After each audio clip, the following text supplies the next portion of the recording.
The Phase 4 street resurfacing is complete. If you remember, Mr. Mott said that we, at this point, don't need to seek equipment for PV Park Phase 2 based on the grading plan that exists today. So we're going to call that complete because we are no longer going to move forward with purchasing GPS equipment for that project. 2023 sidewalk project is complete. I think the last council meeting, there were some proposals for, the $90,000 roughly left over in that project to continue with sidewalks. So we call that complete.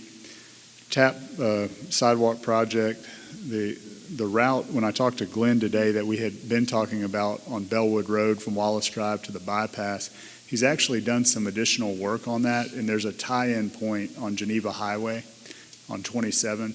So I told him to go ahead and explore that. Those are 80-20 matches, and right now, as of last year when he started that work, he thinks that's about an $867,000 project, so our match would be somewhere in the $170,000 range. He's going to update that estimate, and we'll bring that back to you.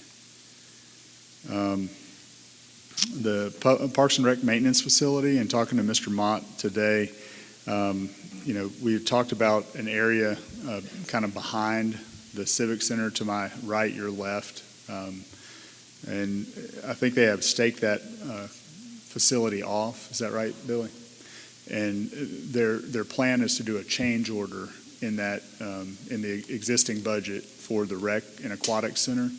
It looks like that we're running under our proposed budget for the overall project still. So Barry Mott is going to recommend a change order at a future council meeting, probably the 2nd in April or the 1st in May, to add that project and get it moving.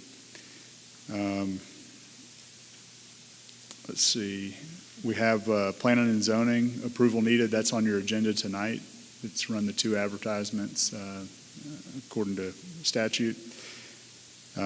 Your options for connectivity routes, there's in your package, you'll see that. I sent it to you via email and also talked to you about it the last couple of council meetings. As long as everyone's still on board with that, like I said, it's roughly $50,000. We'll bring that to you at the first council meeting in April as a budget amendment to authorize SANE to complete that study. Chief Moore's here tonight and prepared to talk about the crime reports with some historical benchmarks, or at least benchmarking the national average. You'll see a copy of that in your packets, but he has a formal presentation he'll give later during the work session. At this time, the ADVA, I checked with them on a proposed name for the street. There are some things that we need to do in terms of accepting and establishing rights-of-way and plats. That'll go into that. When it gets closer to time to accept that street, we'll bring that street name to you.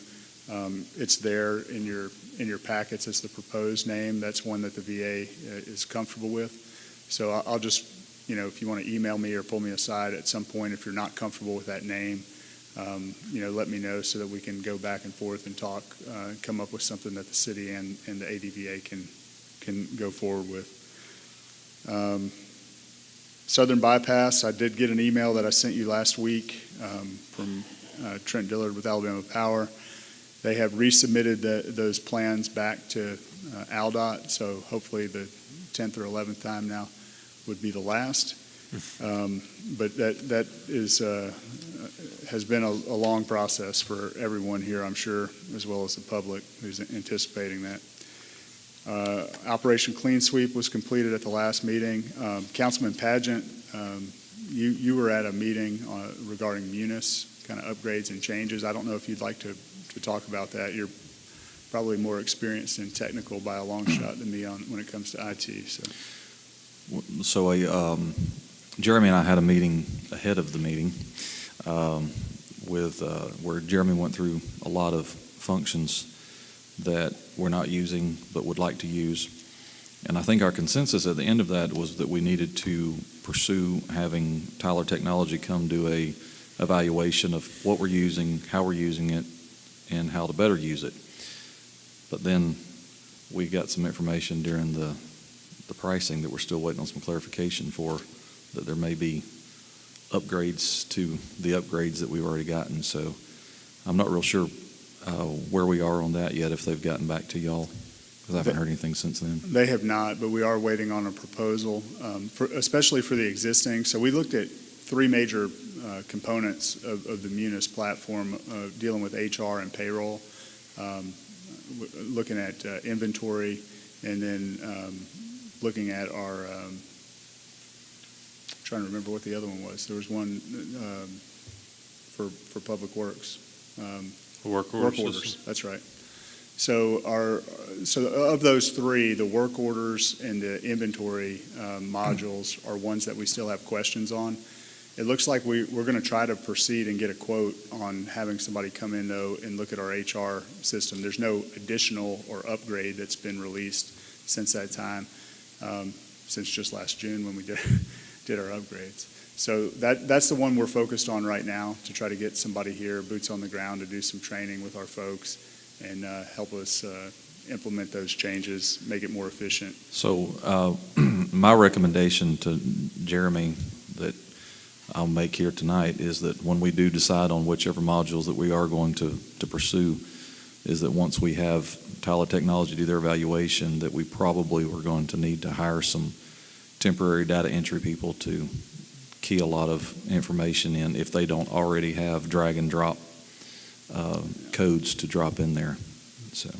Yeah, just as an example to highlight that, our HR, new HR director recently told us there were over 2,000 codes within our payroll system for different categories. And so a lot of those are unneeded at this point. And so going through and figuring out, which ones to keep, if they're coded correctly, will take some time. And that's just one example. When you talk about moving into the inventory module, I think Councilman Padgett's 100% correct. It's going to be a lot. We're going to have to figure out how to barcode a lot of equipment or QR code it. And so until we know a budget amount, though, that it's just a placeholder, but we expect that over the next couple of weeks. On Air Light, that review the wins, HR director hired, all those are complete. The ESCC did come and brief the council on the Workforce Development Center and the status of that project. And you've had information given from the outside legal counsel for Land Bank Authority. The wayfinding signage presentation, that will be on the work session agenda tonight. Mr. Powell will give that.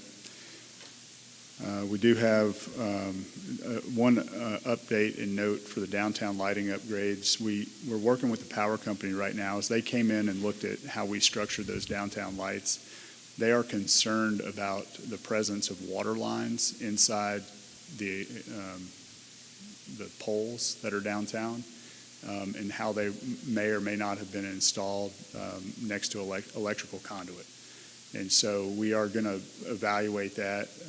They were installed according to spec when it was bid out at the time.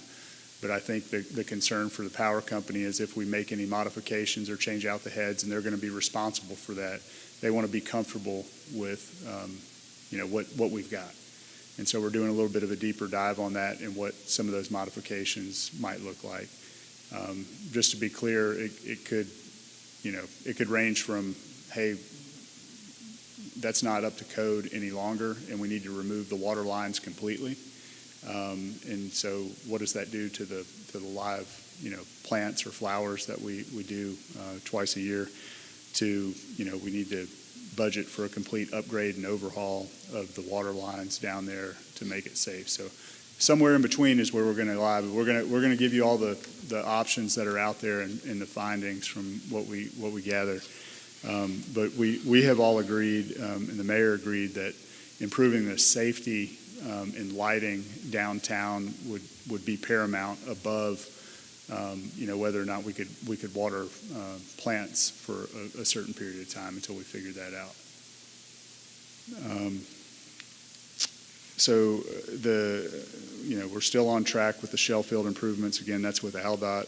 We have waiting on their summer bid schedule.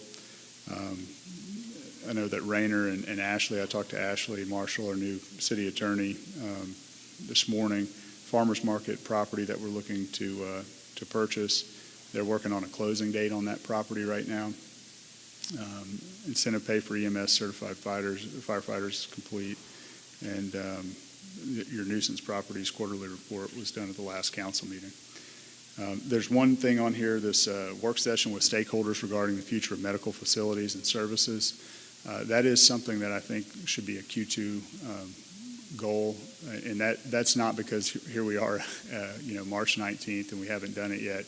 There is some the Enterprise Health and Rehabilitation or Enterprise Healthcare Authority has been in talks with us for a period of time to look at dates that might be feasible. They have been working on finding out some information and believe that it may be beneficial to go to a third party to seek some data to do that. And so I think one of those recommendations that might come out of that, if we schedule a meeting next quarter, might be to look at engaging a third party to separate fact from feelings on on the state of our healthcare industry within the community. And so they've been looking right now for what third parties provide, what the costs are for that. And that's why we haven't had the meeting yet, because they're doing a little bit of due diligence before we entertain a meeting. They want to come with some pertinent information. So would that be okay with you, council, if we look at sometime in the second quarter to try to establish that? And I think at the last meeting you said probably during a regular, just extend the work session out by an hour or something to that effect. Right. Any objections to that? Okay. And that's everything that I've got, council. All right. Any questions on our Q1 goals? Looks like we're well on our way to completing most of them with a few holdovers. Any questions or concerns? All right. We'll move on to our wayfinding signage presentation.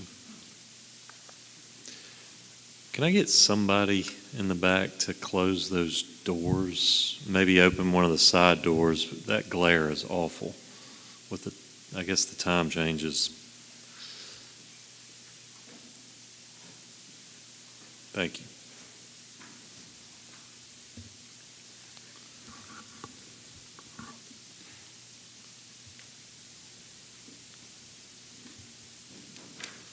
Much better. Is that better for you? Okay, Council, I'm here today to let's go over the citywide wayfinding signage project. First, I'd like to ask, Tammy and Mariah, if they don't mind, come up closer. If they can come up closer, just in case we have some questions I might not be able to answer. They were highly involved with this planning stage. With this, I want to make sure that they're part of the team, let you know that they've done a great job with us trying to work on a plan for you all, something that you all have discussed in your annual work day to discuss CD's needs and wants for the city. And so again, we're here to talk about the citywide wayfinding signage project. First, to kind of give you a brief information about it is why are we trying to incorporate these wayfinding signage? Of course, it helps visitors navigate to a physical location throughout the city. Also, it helps direct from point to point and confirms progress along a route. So instead of you coming in and says make a left turn, then when you make that left turn, what's next? Is it, is your location is right there, or is it down the road to the right, or what? So anyway, this is part of the plan that we like to implement. Sorry. Okay.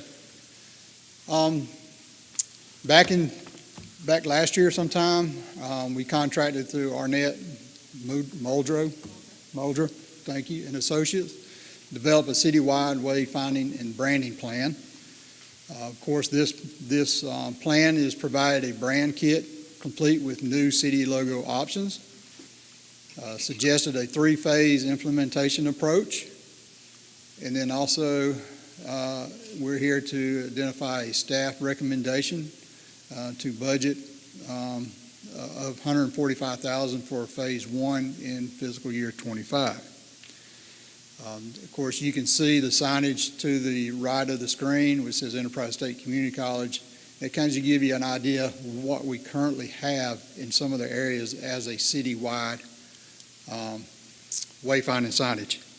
That these signage are basically were put up, I believe, by the state ALDOT. Phase one, or phase implementation approach.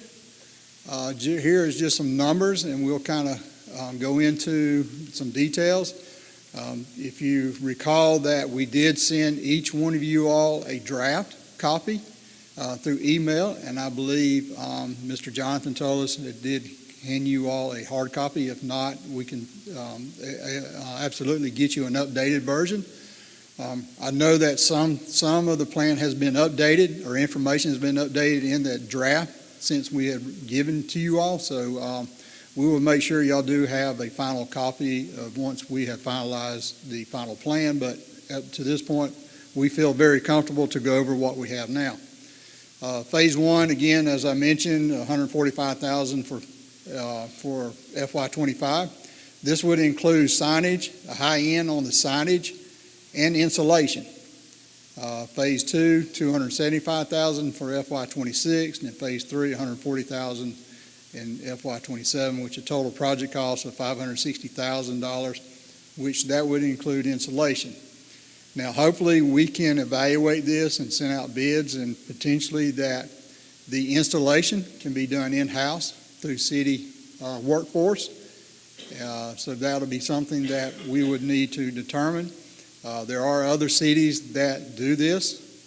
Gulf Shores is one of them that I have communicated that they put out a bid for the signage, and the city workforce does the installation. So hopefully maybe we can, if we budget these numbers, maybe it's something we can do cost savings, or we can add it in some other areas as far as signage goes throughout the city of Enterprise. Kind of give you another look. As I mentioned, you see the signage to the left. It says Downtown Enterprise straight ahead. With the new citywide wayfinding signage, we'll have a different look. And as you see the signage to the right, you have your bigger signage, which is primarily designed for high speed, and your smaller signage is for your low speed travels. So you know, vehicles that are traveling at more of a higher speed, you have a bigger signage, and the ones that are traveling at lower speed, you have a smaller signage. So as you can see, you can put like designation 1, 2, and 3, giving you the areas of where directions where you need to be going to get to that location if you might be looking towards for going to. Low speed, there's different measurements on that. I know there's a lot of jumbled letters and numbers up there, but you can see as an A, if you're high speed of 67 inches wide versus low speed be 45 inches. So you can see the difference of the sizes of the signage. And also, you'll have different sizes of each letter that will go with it as well. Again, high-speed signage with the information on it. I'll try not to go in too much detail with it, but that's just, there's dedicated number size that they recommend based on each signage that we would put up based on high speed or low speed.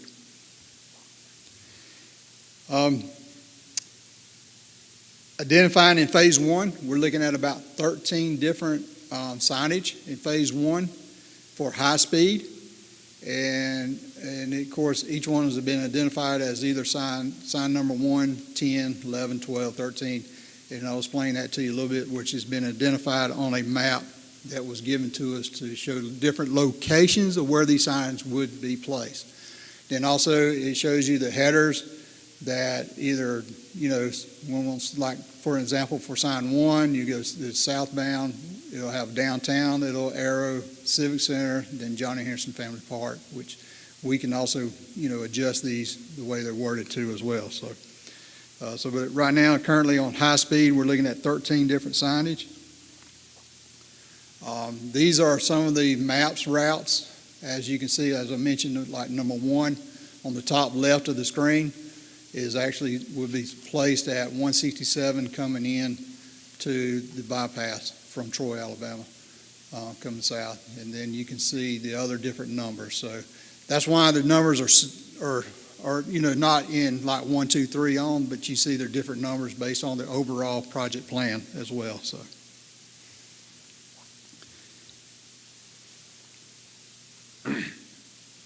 This is also, this one's a high speed for downtown. This will be like a different color, different setup a little bit. And there's one of them that will be set up at the location at Glover Street, as you see driving into Lee Street, right there at that Y, so where they connect. So that would be more set up as a high speed right there in that area for the signage and give you the actual designations such as downtown, rec center, and any other locations we need to add to that. Downtown headers for low speed. This again goes back to a smaller signage. And as you see, some of them are placed on Main Street and on West College Street. So there's 3 different signage there will be part of phase 1. Before I get to the next one, the last one on actually signing off, Mariah thought it was funny, and Tammy challenged me to say that. So I get $20 from her for that. But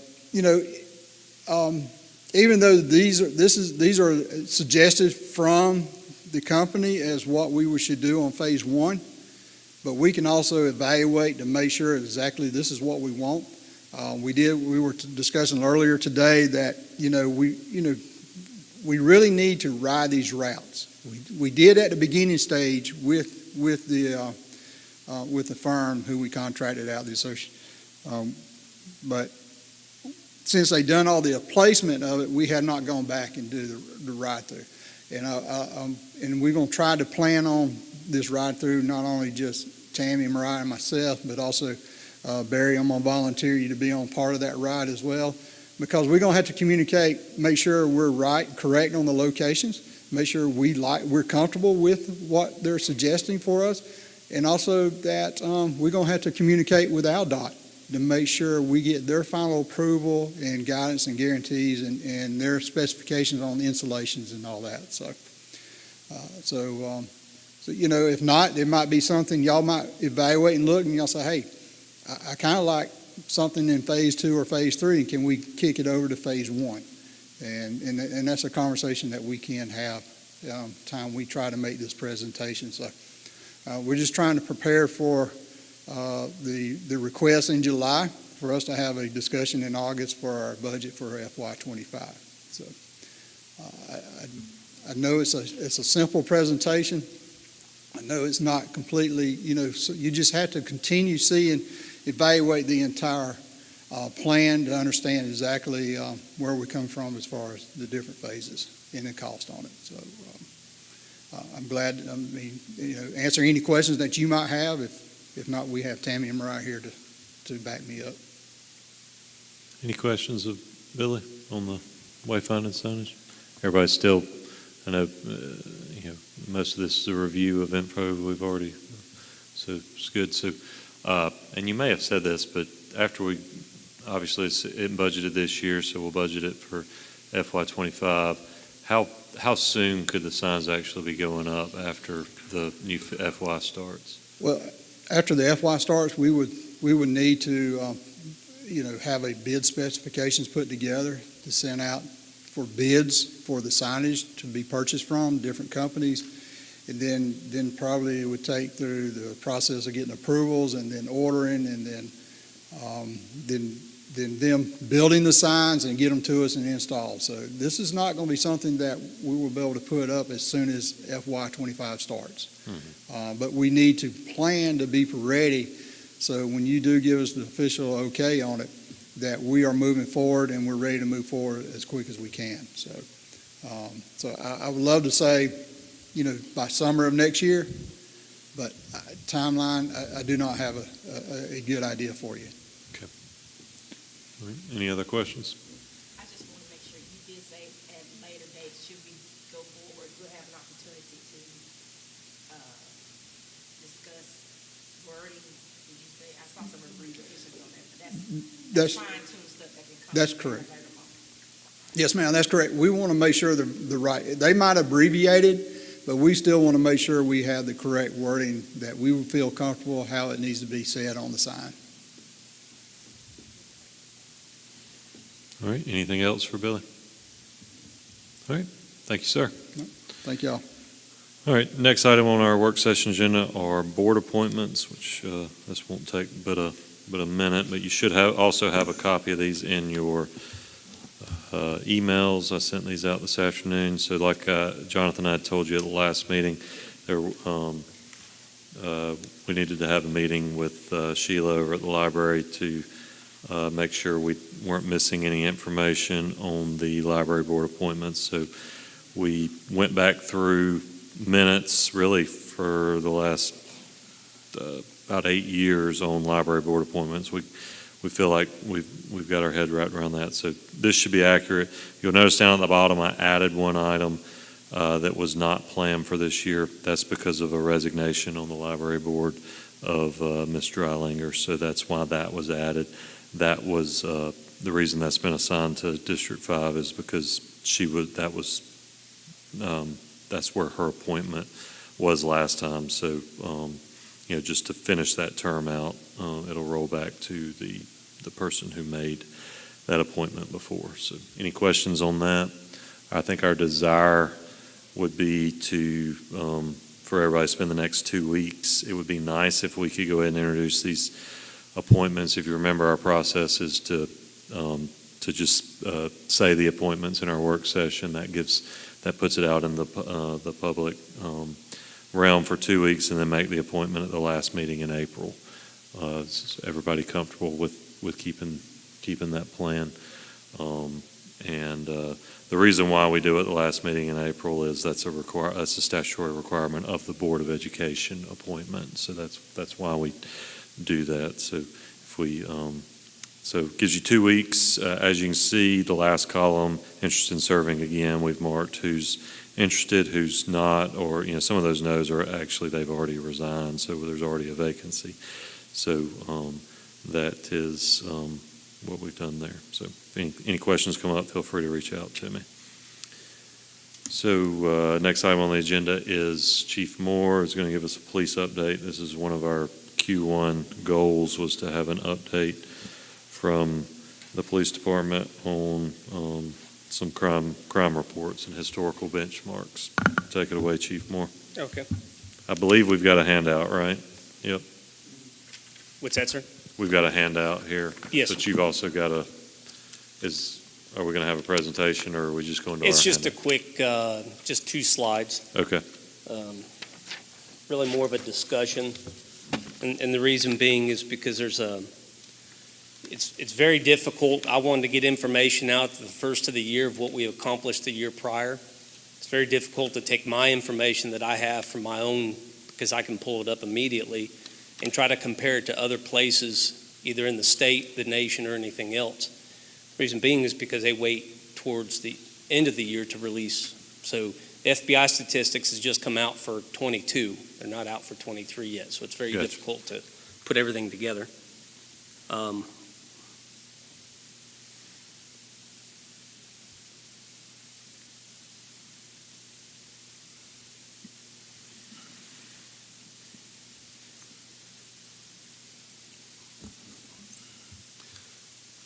So real quick, just the mission. The police department is a steady advancement in quality of life for the citizens of Enterprise by reduction of crime through community trust and partnership. I think we've done that quite well for a very long time. That our crime rate is relatively low. What we also look at is solving our solvability rate, which I'll go into the next slide. But the 5 goals that we have for the department is select high quality employees, and they're in this point they're numbered in this to meet these goals, to meet the final thing of department growth and the overall mission of quality of life. The second is community involvement. Third is reduction in crime. traffic safety improvement, and the department growth. All of these will meet, the goals will meet together to be quality of life. So these are just kind of the statistics I was talking about. That's the overall training hours that we've put in to the city. That comes very important when we're talking about the quality of, not the quantity, but the quality of officers that we have. We're still working on the quantity, but the quality is top notch. I'm really proud of the department and all the hours that they put in. Put the animal control for quality of life, right? So although our crimes, if you look at the national percentage of the solvable crimes compared to EPD's 2023 CID cases, we only had one homicide, which was solved. It's 100%. Felony assault, there's 74% of those cases were solved. The rate was 28%. If you got into the finite of this, there's a lot more into it than just is it solved or is it not. It comes down to, yes, it's solved, but do they want prosecution? Yes, is there other alternative prosecution versus going to court or whatever else? So it's very difficult to say, we solved it, we didn't, so we closed the cases. Is the case closed? And that's why we look at it that way. Arson, we only had one arson that was 100% solved. All of our robberies, except minus a couple of them, this includes personal robberies.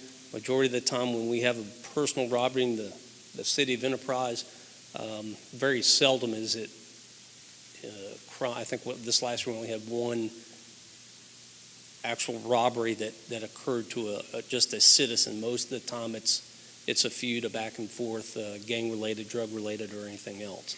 Still investigated as a robbery, but there's other points to that. So, okay. So if you got the copy, that's what Jonathan was showing me, is how high above we are of the national percentage for solving our crimes. And then the auto theft is, the felony theft and auto theft is pretty high too. Above the national, he's got 47.7% of homicide. So let me go to this here.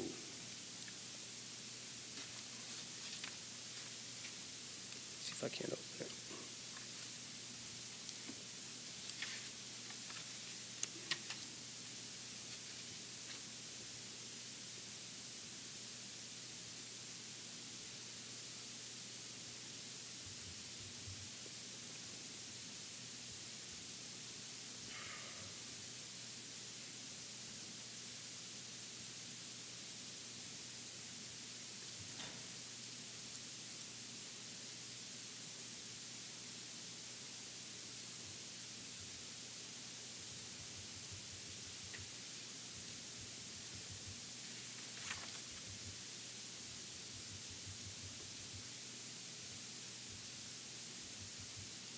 So looking through this, I think it's important in the city of Enterprise. This is Enterprise Federal Bureau of Investigation, what we get through NIBRS.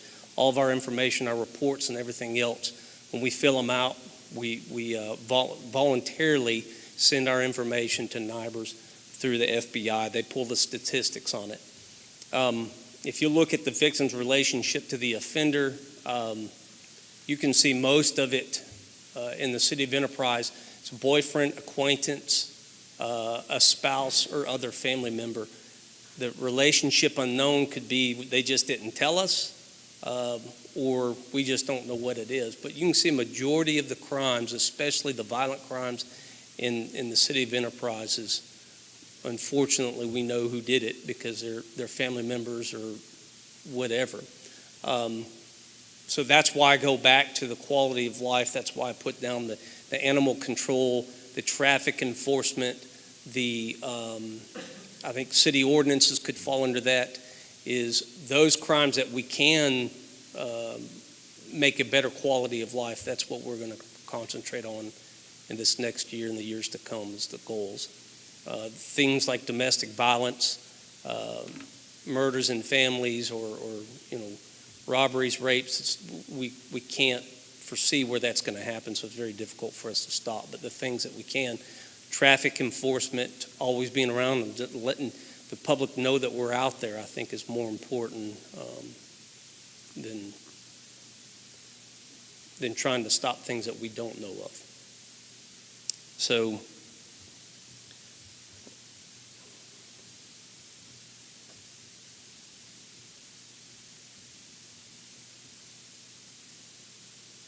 anyway, so that's pretty much it with the information. Again, put a shameless plug. Our annual report is on our, which I know you all got it, but people in the public, if they want to know a overall look of what the police department has completed, you can see the patrol response is not just looking at crimes, it's also preventing them. Close patrols, we did over 13,000 calls, close patrols. I would say about 75 to 80% of that was at our school systems. We put a policy in last year requiring officers to do one officer per day to go through a school system, check doors and things like that. It's been very fruitful, very, and they continue to do it today.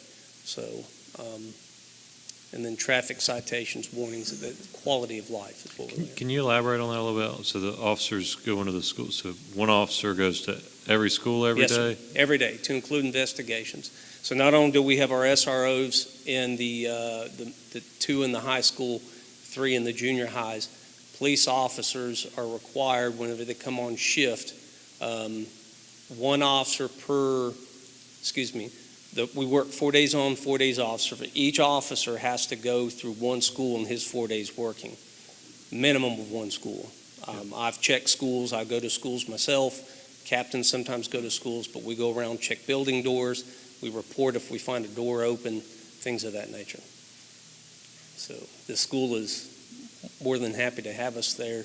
So even though we don't have an SRO in every school, I can guarantee that the schools are being checked every day.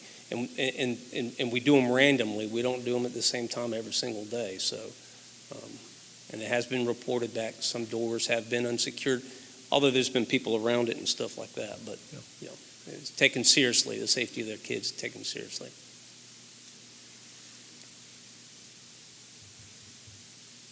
Any other questions for Questions, Chief comments? Moore? All right, thank you for that update. Yes, sir.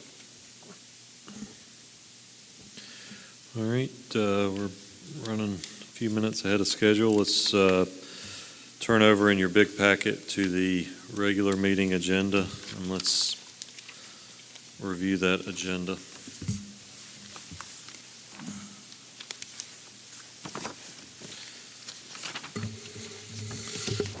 So, of course, the first few items are our routine roll call, open prayer, and pledge of allegiance, approval of the agenda, and the consent agenda.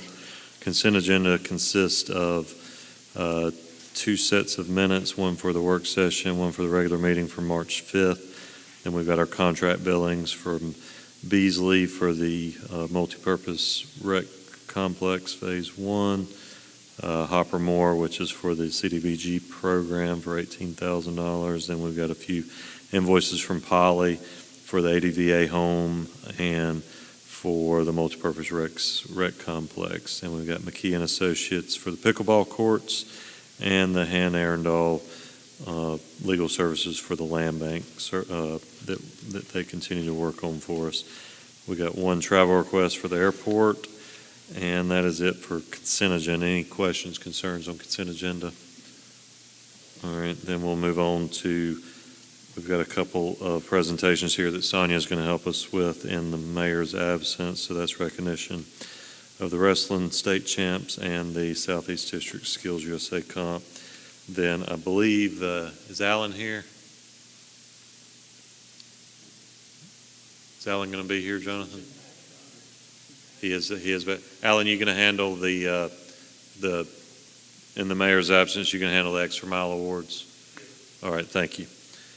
Then we'll move on to a few council permit requests for Church with the U, with YMCA 5K and the Little Red Schoolhouse, and Travis Parker with the Wiregrass Honor Flight. Then we'll move on to privilege of the floor and staff reports. And now we'll get to the meat of the meeting. So we'll have old business, which is the enterprise zoning ordinance. Thomas, anything you want to update us on there? Of course, we'll have a public hearing regarding that. So council, it's, for me at least, and I think for Enterprise, it's a very exciting day that we're going to get to actually vote on this. Basically, you've all seen it. We've been through several meetings on the zoning ordinance. And there's nothing, we've had multiple stakeholder meetings that we've held with this zoning ordinance, going over it, making sure it's vetted, making sure that it is going to be the best possible document for the city to help growth going forward for the next 10, 15 years. Any questions of Thomas on that? Of course, we'll have another opportunity because it is a public hearing. Are we expecting any visitors in the public hearing? No, sir. Okay. All right, then we'll have Bray rezone and the 2F4B rezone public hearings. Anything we need to know on those? All of those should be routine. Other than what's in our packet? All right, then new business is the planning commission recommendations. So we're just introducing these. So that's introduce the recommendations, introduce the ordinances for the Delta land and the Second Street, which the Beverly, this says move to adopt resolution 091924. Okay, so we'll have that public hearing tonight, and so we don't have to lay that over to have, okay. All right, then we will have we'll authorize the mayor to execute the lighting services agreement that are listed below there. Y'all stop me if you want to discuss any of these. Then we've got the police chief memorandum of understanding with Fort Novacell. Chief, can you tell us about that?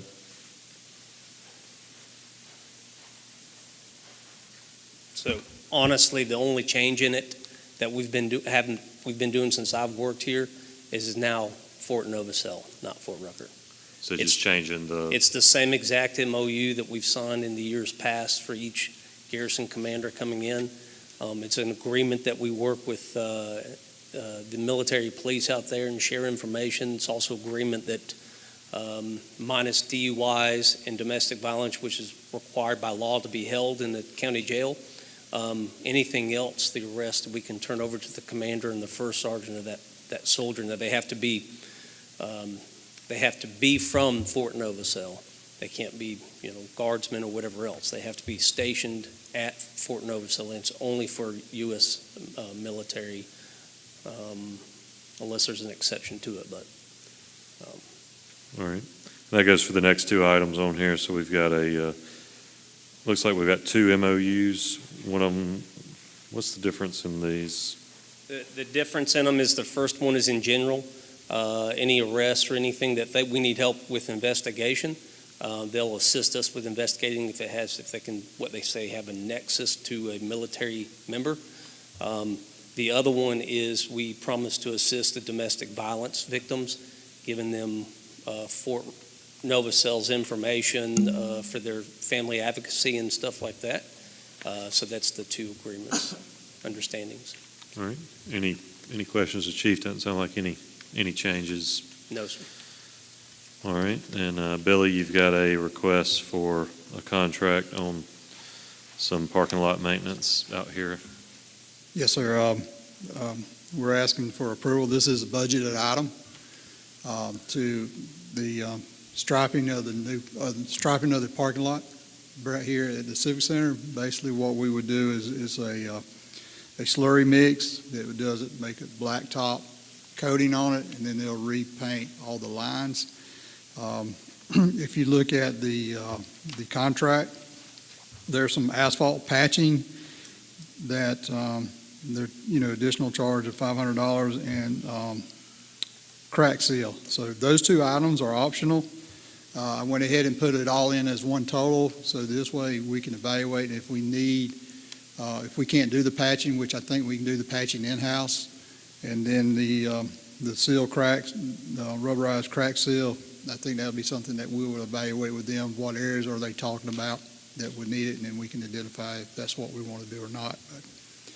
But the 47,500 would be based on actual doing the slurry mix, black seal on top of the current asphalt and painting all the lines. Any questions of Billy on that? Certainly noticed on my way in when I was parking that it's definitely time for that. All right, well, that is the last item on our regular agenda. Jonathan, is there anything else we need to discuss in work session? Council members, anything?